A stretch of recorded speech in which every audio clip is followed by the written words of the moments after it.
studying through the life of King David. And here's an interesting statistic. In the Bible, there are many names mentioned. And there are some that there is a lot of information about. But who has the most amount of information in the Bible by name? Who is number one in the Bible? Who is the first name that has a lot of information? Jesus Christ. Correct. Jesus Christ. He has the most amount of stories and information on his life. Who is the second? David. Correct. The second most information about a single person's life in the Bible is David. We're going through the life of David, and we've been studying so far, and we've been through about 7 sermons, and today's the 8th sermon on King David.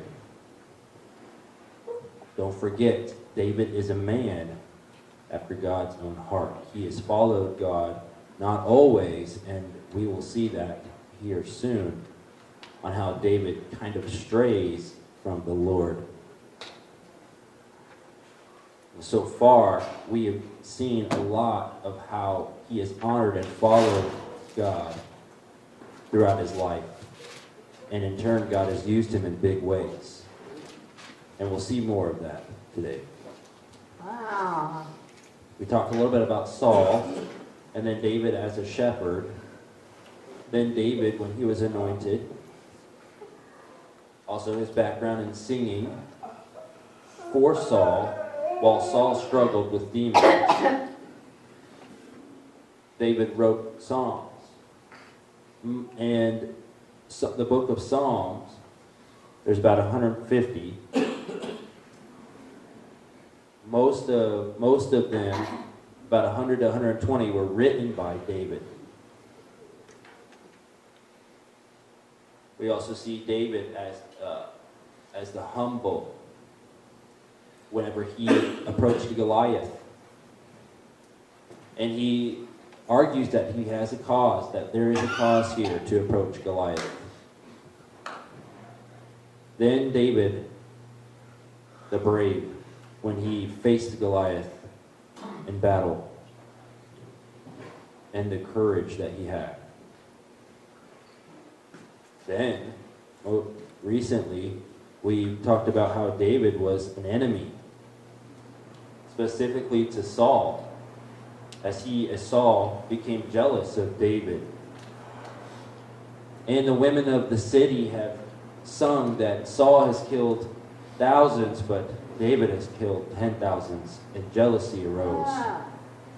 And Saul threw a javelin at David twice. And David was able to flee from that. David was the head of an army, and through his battles, he defeated a lot. And so Saul's trying to imagine ways to kill David because of his jealousy. And his thoughts was, well, you want to marry my wife, or not my wife, I'm sorry. You want to marry my daughter, right? And David said, yes. And so Saul said, go kill 100 Philistines and bring me proof of their death by the foreskin. So Saul's asking for 100 foreskins of the Philistines. David comes back, and he didn't bring 100, but he brought 200.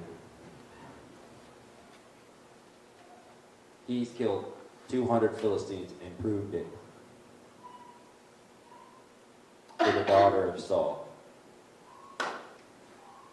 And Saul gave that permission to David to marry his daughter. So Saul becomes more and more obsessive and paranoid and angry against David. And today we're going to be looking at David runs. and the story behind it. Our key verse is 1 Samuel chapter 19, verse 12. So Michal let David down through a window, and he went and fled and escaped. We're going to break this down and figure out why and what happens after. But first I'll pray. Father in heaven, we thank you for this opportunity to look into David's life and your decision to put it into the Bible.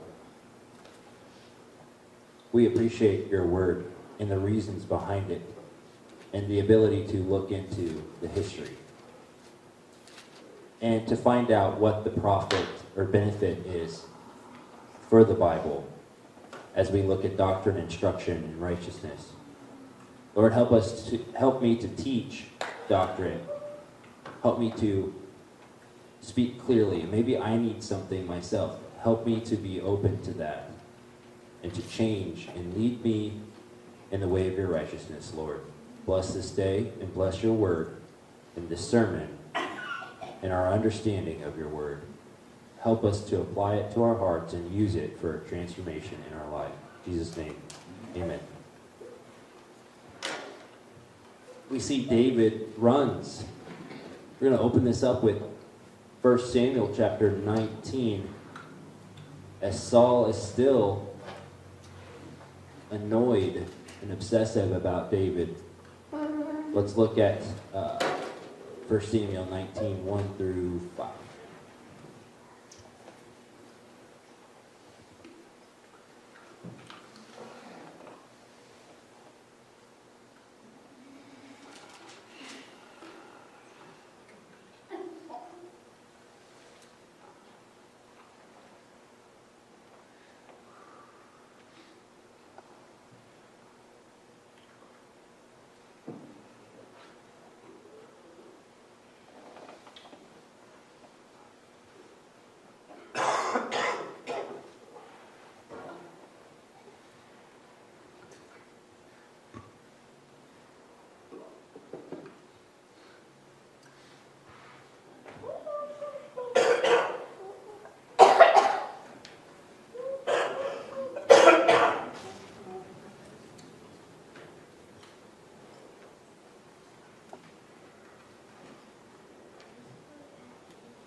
So we see here as Saul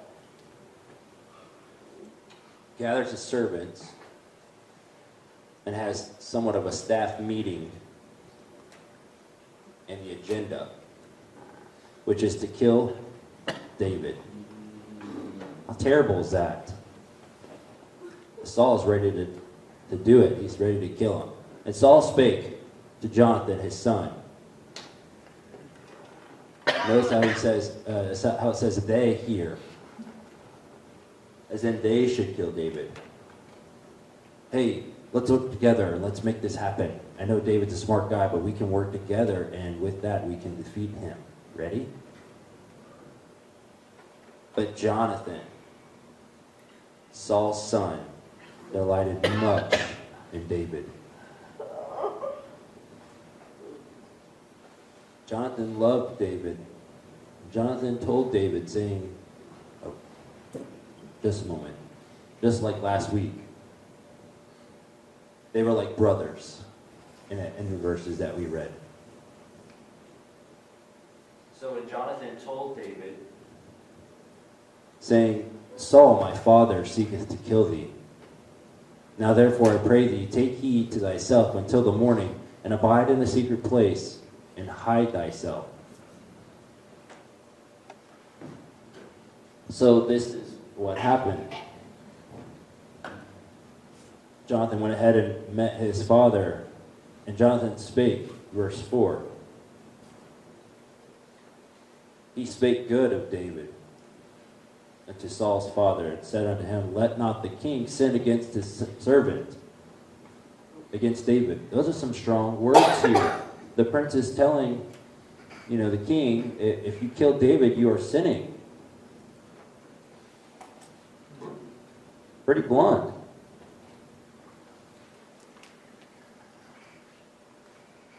It says here, because he hath not sinned against thee, because his works have been to thee word very good. He did nothing wrong. He served you, he's worked for you, he's played the harp for you, he's sang for you, he's killed Philistines for you. What's up? Why are you trying to kill him? What's the reason? There's no reason here, you're just jealous. What's wrong with that? Why are you doing this? Verse 5, for he did put his life in his hand and slew the Philistine. Who is the Philistine? Who is the Philistine?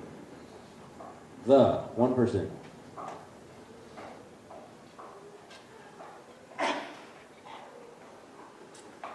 Who is the specific person? Somebody.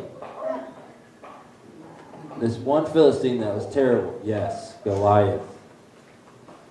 Good. Remember? David killed Goliath. And Jonathan's telling Saul, do you remember when everyone was scared out of their minds? And even yourself wouldn't even face the giant? And David boldly went and slew him. Do you remember that? You were there.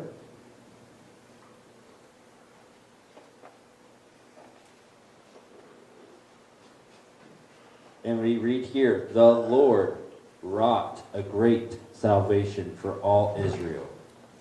Thou sawest it, and didst rejoice. Wherefore, why, then wilt thou sin against innocent blood, to slay David without a cause?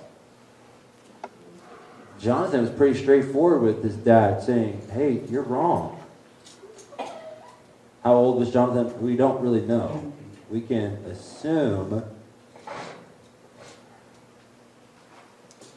a similar age to David. But in the younger years, probably 30 would be my guess. Maybe 40. Understand that Saul was served as a king for about 40 years, so it's probably been 20 years so far. We don't know exactly how old, but maybe 20, 30. So, Saul hearkened unto the voice of Jonathan.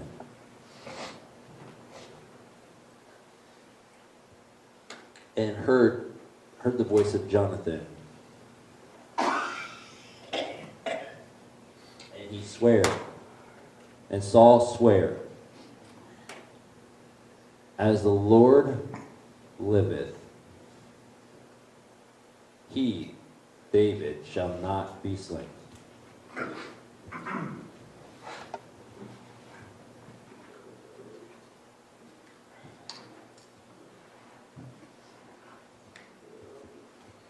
So, have you seen people make promises to God before? I hearing people do this often. I swear to God. I swear to God I'm going to do this. I swear to God. Ooh, be careful. That's very dangerous. It can be in vain if you say, I swear to God, and then I don't do it. Right. It can be considered taking God's name in vain. But you see, Saul says, I swear as the Lord liveth, he will not be slain.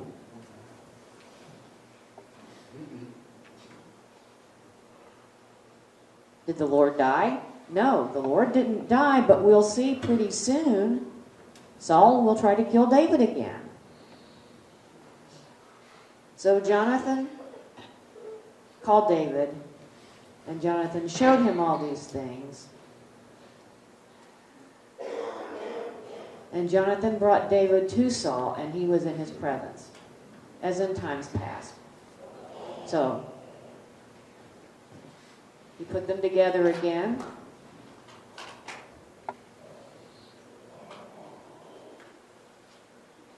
And he stayed with Saul as before. He served Saul just as a general, just like before. And there was war again. And David went out and fought with the Philistines and slew them a great slaughter, with a great slaughter. And they fled from him. So, good for David, right? He's doing a great job. He's a strong leader. Everything's fine. He's a great military leader. He's intelligent. And God blesses the army through him. Then Saul tries his javelin again for the third time. In verse 9 and 10, and the evil spirit from the Lord was upon Saul, as he sat in his house with his javelin in his hand. And David played with his hand as he had before.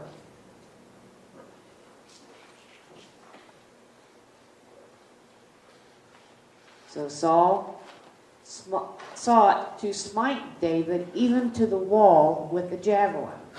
He threw the javelin at him, but he slipped away out of Saul's presence. And he smote the javelin into the wall. And David fled and escaped that night.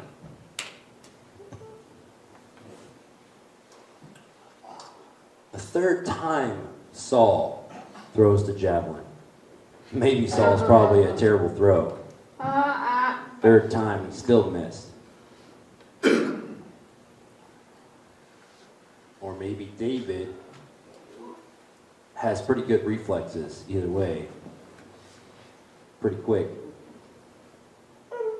So a third time, Saul tries to kill David with the javelin. With his anger, he probably threw it and missed. But David was able to flee. And now Saul has got to be furious, as you can imagine. His temper is out of control. And so Saul decides to kill David. So Saul sends messengers here in verse 11. What does this mean?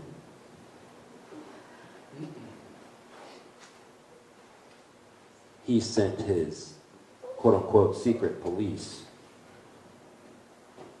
to go and watch the house, see him, and kill him.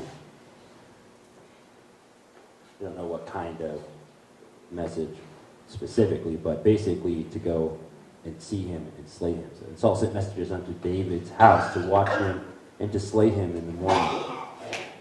To kill him on the spot. And Michal somehow, through the grapevine, heard this message. And Michal, David's wife, told him, saying, If thou save not thy life tonight, tomorrow thou shalt be slain. You better get out of here, is what she's saying. Now understand, this is kind of a hard place for Michal. Why?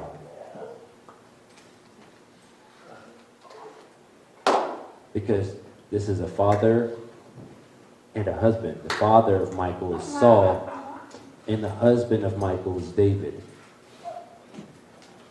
So, to love David as a recent wife, and to understand that her father wanted to kill her husband, throws her for a loop here.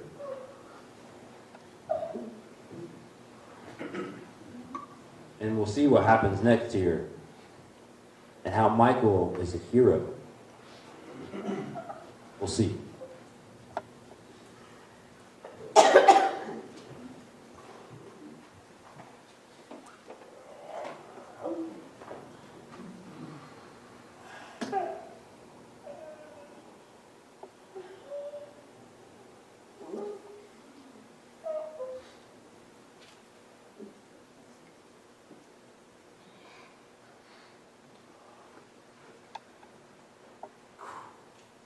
Pretty cool, these verses here. Verse 12. So Michal let David down through a window with a rope. Seems like it's from a movie or something.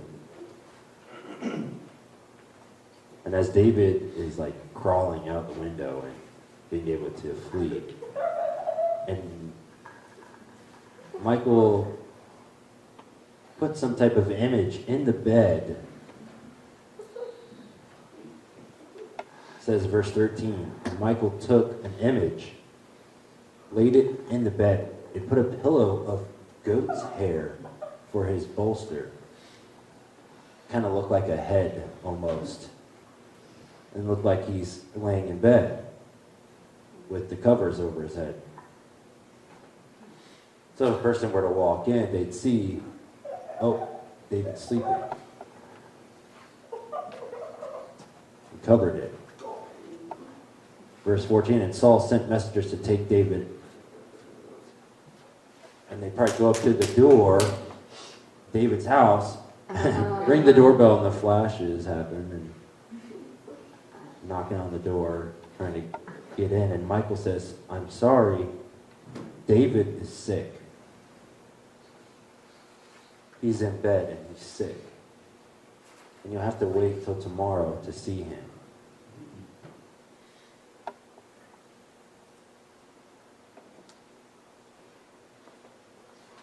So Saul sent the messengers again to see David.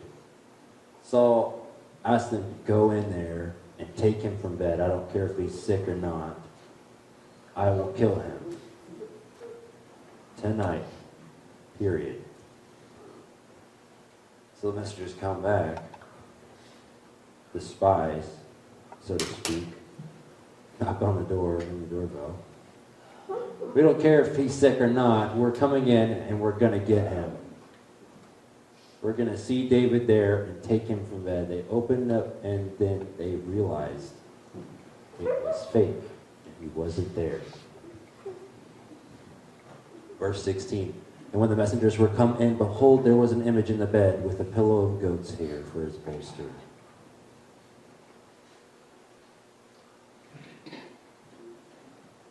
Saul was furious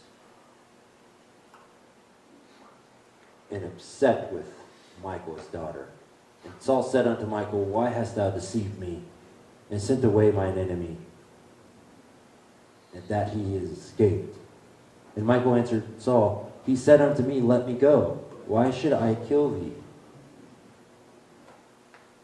And Michal claims to not know anything. Isn't that cool? How Michal was able to fool her dad in order for her husband to flee.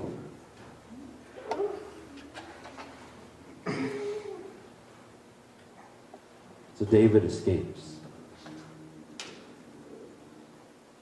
And where did he go? Ramah. Well, who's in Ramah? What's Ramah? Who's there? His father's home. No. His father's from Bethlehem, so not Ramah. Who lives in Ramah? Samuel, the priest, the man of God, the man who anointed David. David's thinking, where am I going to go? The king himself wants to kill me. What am I to do? Where do I find safety? Well, I'm going to go to the man of God himself and his house. A priest, a man who has access to God. I'm going there. So he and Samuel went and dwelt in Naioth. This is a specific area, a small town, and we see that before. 1 Samuel chapter 19, let's go back to 1 Samuel chapter 16, and we see Samuel lives in Ramah. So verse 13 in chapter 16, then Samuel took the horn of oil and anointed him in the midst of brethren. And the Spirit of the Lord came upon David from that day forward. So Samuel rose up and went to Ramah. So we've seen that before, which is his hometown, basically. So David escapes from the king and goes to the pastor's house, basically, where the man of God is.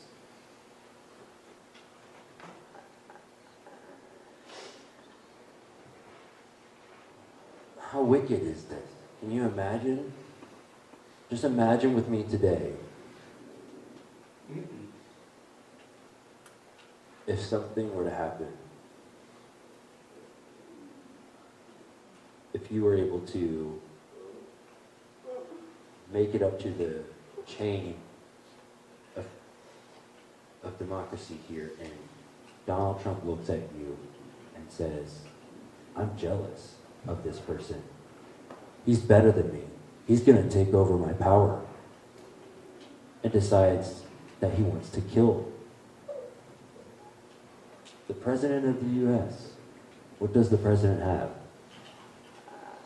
Secret Service, okay. What else does he have? What kind of control does he have? The cabinet, the numerous judges, Supreme Court, maybe, military. He controls the military. Imagine. President decides that he doesn't like you and he wants to kill you. What are you going to do? Run away? Try to hide? Try to scurry out of there? Where are you going to hide? Where are you going to hide where no one is going to report you? That's hard. Maybe Russia? Yeah. But even Russia, they might be friends with Trump, I heard. I don't know.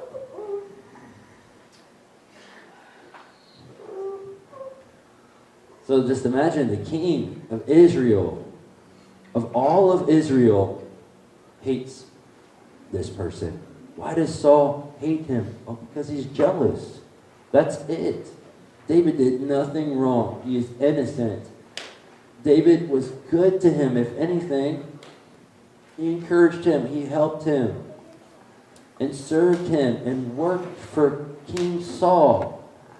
He's helped the armies destroy the Philistines for him. Basically, David was Saul's best employee. But Saul's jealous and decides that he wants him out. And David runs and hides with Samuel. We're going to see a little bit more of that. And Samuel, during that time, a little later, if you please feel free to read what's going to happen upcoming. But for now, I'm going to hold on to that. During this time, that night, when Michal was able to tell David, hey, you better get out of here tonight, and if you don't, my father's going to kill you.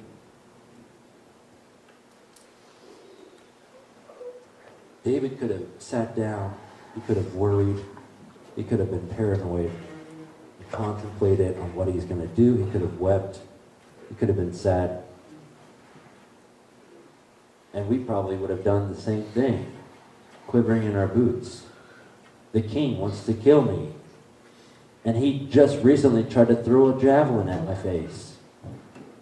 And I was able to run away. And now I'm hearing that he's sent an army to kill me. Could you imagine how scared? We would have been the same way if he would have sat there and contemplated and quivered. But David didn't. He didn't sit there. He didn't think about it. It's just so cool. Open your Bibles to Psalm chapter 59. Real quick though, before you do that, check out this map here. Bethlehem, this area here is, this whole area here is Israel, but right here above Bethlehem is Gibeah, and that's Saul's hometown. The kingdom has not been established in Jerusalem yet. David will establish that kingdom in Jerusalem. He will, but it has yet to be there. And so, and Gibeah is where it is. And Ramah is where Samuel's hometown is. And that's where David went.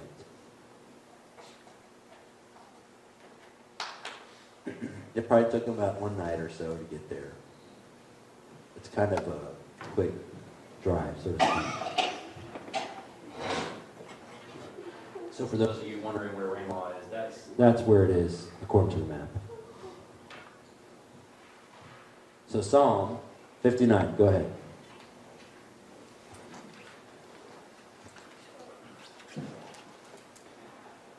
All right, have you opened it there? Psalm, don't read it yet. Don't read it yet. Just open it to Psalm 59. Yeah, go ahead and open it. Who hasn't opened it? Come on.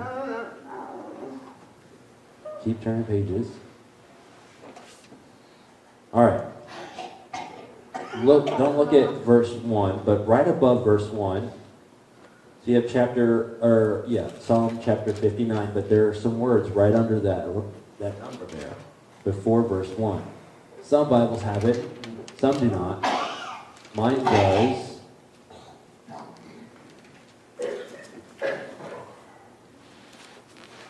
There's a small phrase right below Psalm 59. And what does that say?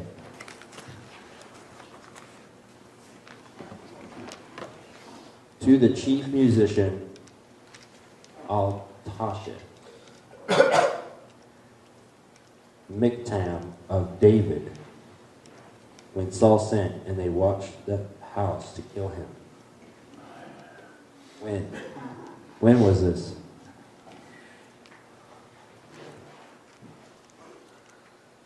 It says, when Saul sent, and they watched the house to kill him.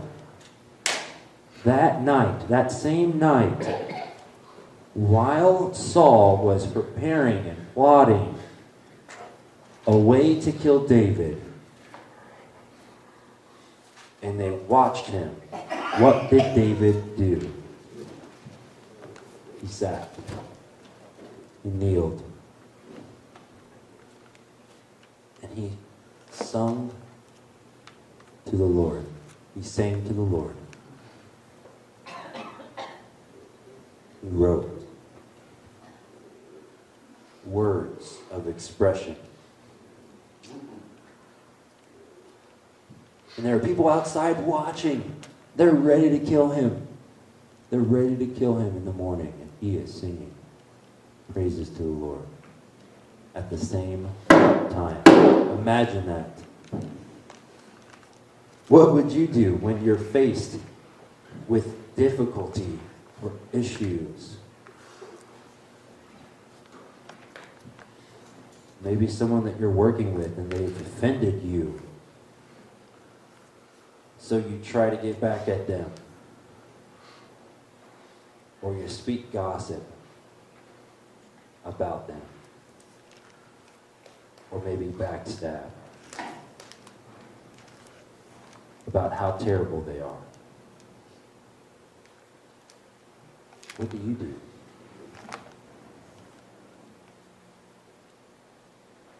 Let's look at what David wrote during this time. I'm going to go ahead and sign these passages here real quick.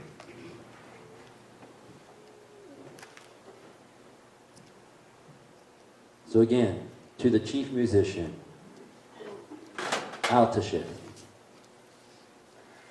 Miktam of David, when Saul sent and they watched the house to kill him, David says,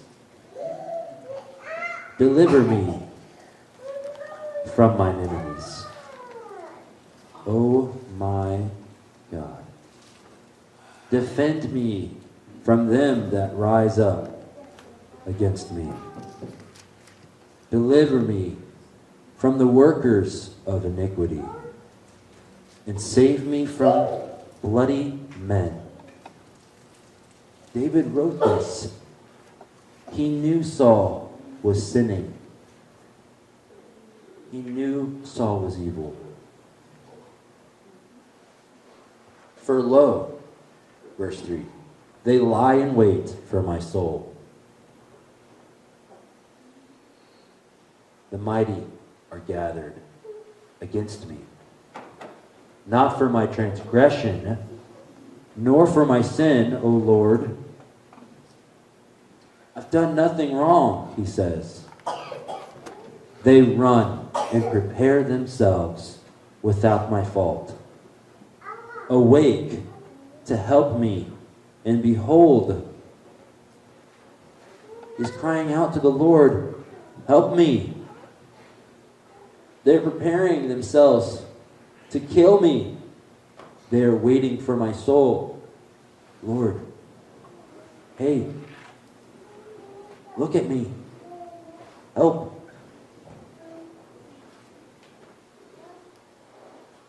Thou, therefore, verse 5, O Lord God of hosts, the God of Israel, awake to visit all the heathen. Be not merciful to any wicked transgressors. Selah. The meaning there, stop. Selah means stop, to think.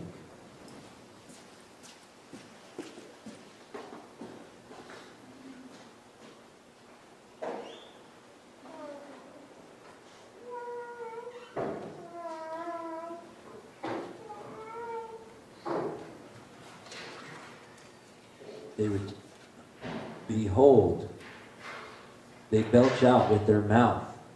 Swords are in their lips. For who, say thee, doth hear? But thou, O Lord, shalt laugh at them. Thou shalt have all the heathen in derision. Because of his strength will I wait upon thee. For God is my, what? Defense.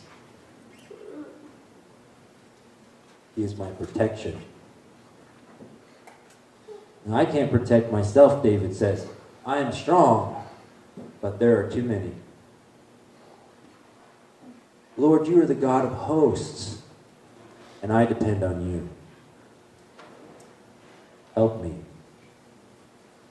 I won't be able to fight them all. Verse 10. The God of my mercy shall prevent me. God shall let me see my desire upon my enemies. Slay them not, verse 11. Slay them not. Why is he saying not to kill them? Why is David saying not to kill them? Slay them not, lest my people forget. Scatter them by thy power, and bring them down, O Lord our shield. For the sin of their mouth and the words of their lips, let them even be taken in their pride, and for cursing and lying which they speak. Let them be humble. Let them be humble by their words. Lord, I rely on you. I trust you not to kill them. I don't need them dead. I just need them to be in shame for what they do. Verse 13, consume them in wrath. Consume them that they may not be. And let them know that God God ruleth in Jacob unto the ends of the earth. Selah. What's that mean? Stop. Stop to think. God ruleth in Jacob. Remember, who is David? Who is David? Who is he? Who is David? He killed Goliath, correct? He's anointed. Anointed for what? To become the king. He knew that he was going to be next in line after Saul. He didn't say, oh, I'm going to rule Israel and Saul is just out of it, out of his mind, and I'm going to rule. No. He says, God, you rule Jacob. It's not about me. It's about your name. You've anointed me and you have told me that I am next and I will be king. And if I die now, I won't be king. Obviously. So it's up to you, Lord.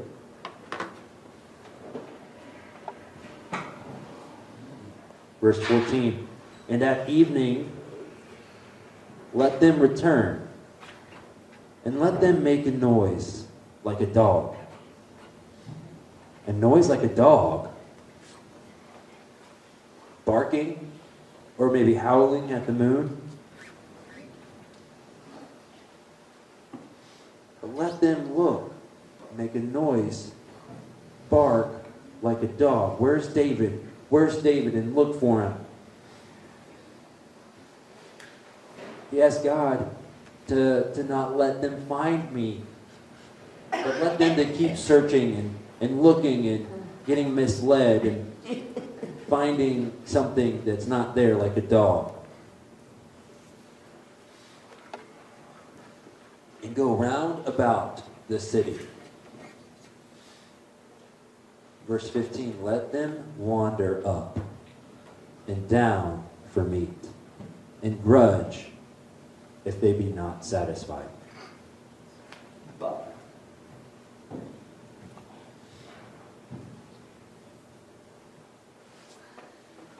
I will sing of your power. Yea, I will sing aloud of thy mercy in the morning. For thou hast been my defense and refuge in the day of my trouble. Verse 17, and to thee, O my strength, will I sing.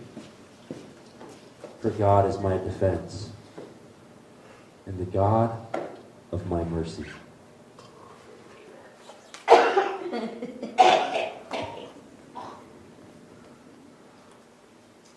David was not arrogant. David did not think little of this situation and how he killed 200 Philistines and says, watch this, I can handle this. Now David is asking the Lord, or telling the Lord, and singing praises to the Lord. He's not just writing in a book. He's singing out loud for God because of his mercy.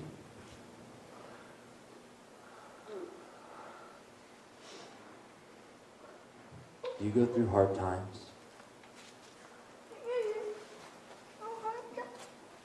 This is your model. What do I do? I'm going through such a difficult time right now. This is your model. Lord, you know my problems. You see my enemies here. You take care of it. My strength, my power, my doings are for naught. You take care of this. David's got some skill. He could probably take care of this for real, but he's humble. And he says, Lord, not me, but you take care of this. And typically we don't. We try to figure out how we solve our problem. First, I'm going to my way. I'm going to do it my way. I'm going to try to figure it out, and then I fail. Oh, man, okay. So then the second way, I'm going to go to the government and see if they'll help me out. And no, that failed too. Which I think. Maybe church. Yeah, that's right, church. I'll go to church, and maybe the people there will help me. And maybe I'll go to the police, and the police can help me. But you haven't got on your knees and communicated with the one who controls everything. We're here at church. Yeah, we want to help you for sure. You know, more than I have to offer to help, you should still depend on Him.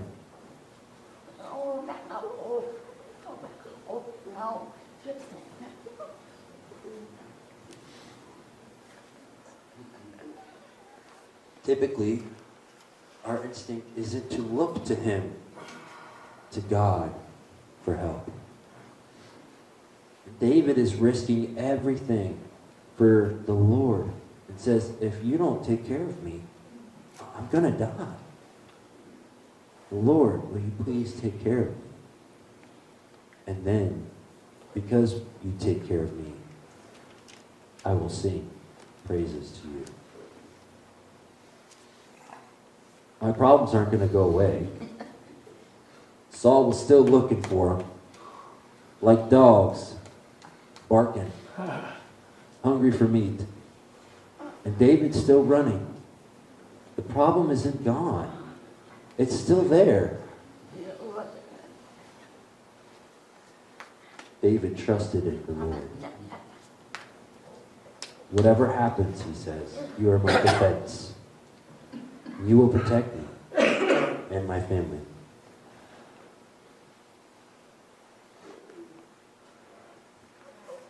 We rarely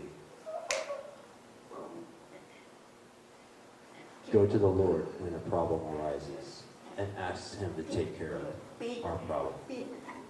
You claim, I don't know why this problem's come up. But you go to the Lord and search for the Lord. No, that doesn't happen often. Or as often as it should.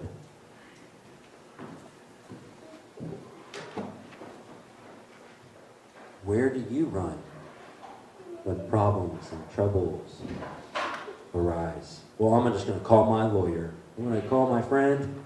My friend will help talk me through this. Or maybe I'll go to the bank and talk about that. Or I'll go to the police. Well, yeah, an emergency, you probably should go to the police. I'm not telling you not to go to the police. You know, if you're about to, pass out or lose consciousness, yeah, call the police, of course. But trust in the Lord. David ran to the Lord. And then after he spoke to the Lord, he ran to the man of God, Samuel.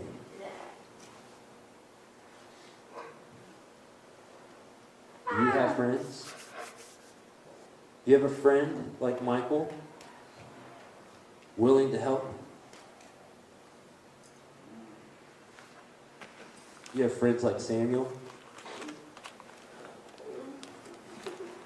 who are men of God? Or are your friends no good?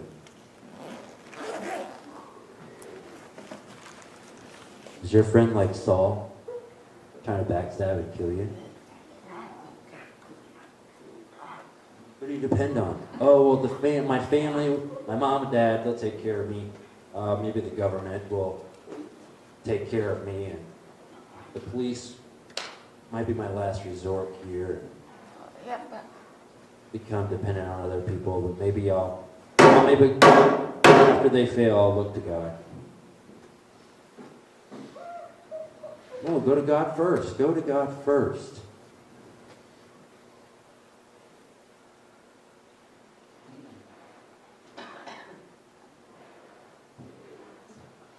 We faced a lot of problems, and I don't know about you, but I have a lot of problems.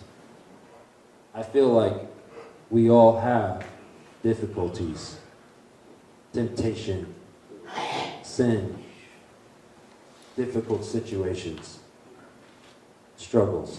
What are we to do? Lord, you are my defender. Lord, you will protect me. You are the king of my life.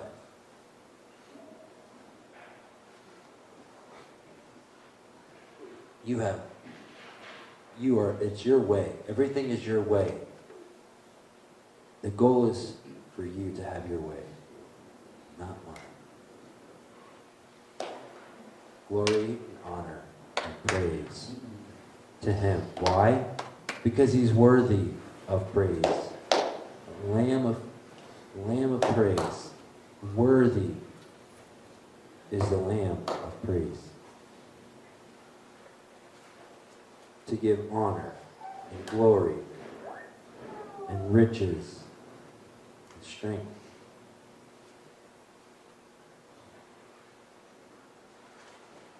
Honor and blessings forever. For him. Not for me.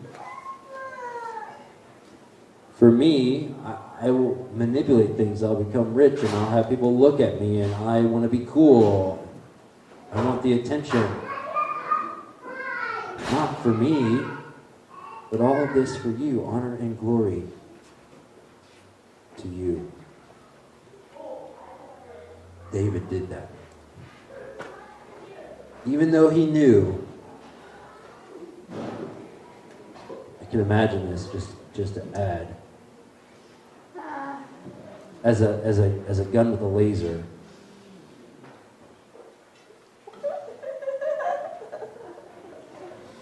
So like a sniper, okay, like a sniper with his red laser. And David is praying and he sees this laser on the wall and he prays. And he just calls out to the Lord to protect him. But David knew those people were after him. He knew that they were going to kill him. But yet he still got on his knees and prayed.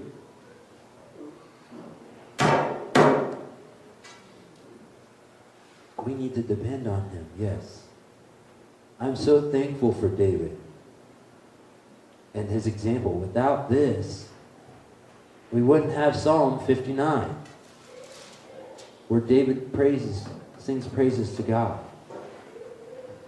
in times of trouble. This week, I encourage you, go home, read chapter 59 in Psalm. Use it, apply it to your life. Learn from him. You know, my sermon here will be put onto YouTube. So go back and watch it again if you'd like. And read the points that I made. And understand Psalm 59 and how God is to protect David as David cries out to him. God wants to protect you too. David isn't the only one that deserves God's protection. He wants the same for you. But you need to rely on him. You have to get on your knees and have that communion with God. As he is your defender. We're going to close in prayer here, and I encourage you to look to God for your help. For your husband, your wife, your kids, your pastor. I'm not perfect, you know.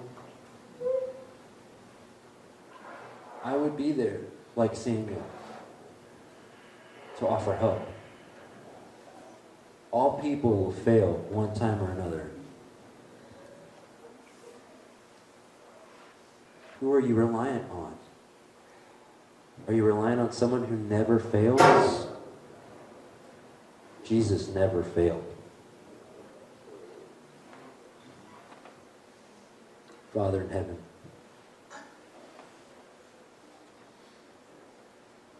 thank you for defending me.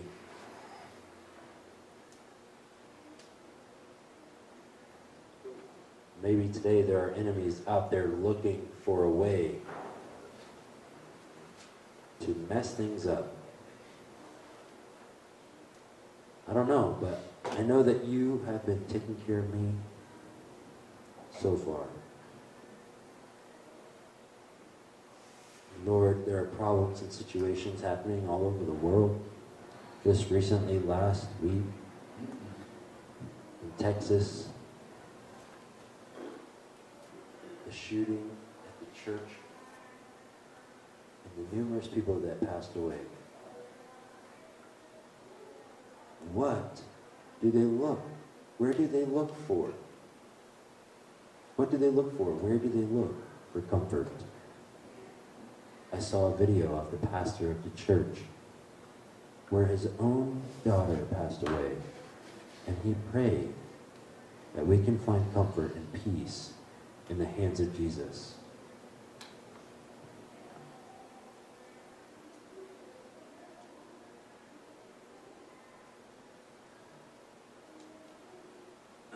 Nothing else can give us that peace, and nothing else will provide that defense. It is you and the relationship with you that will give us what we need.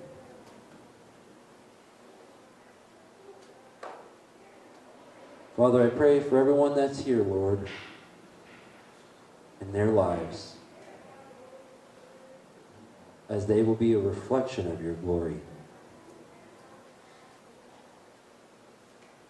and the joy that's in our life, and how that joy can turn into praise to you, Lord, and that you would enjoy the doings of our work. That your work will mold us. Everyone that is here with us, Lord, bless the rest of the day and everyone in Jesus' name. Amen.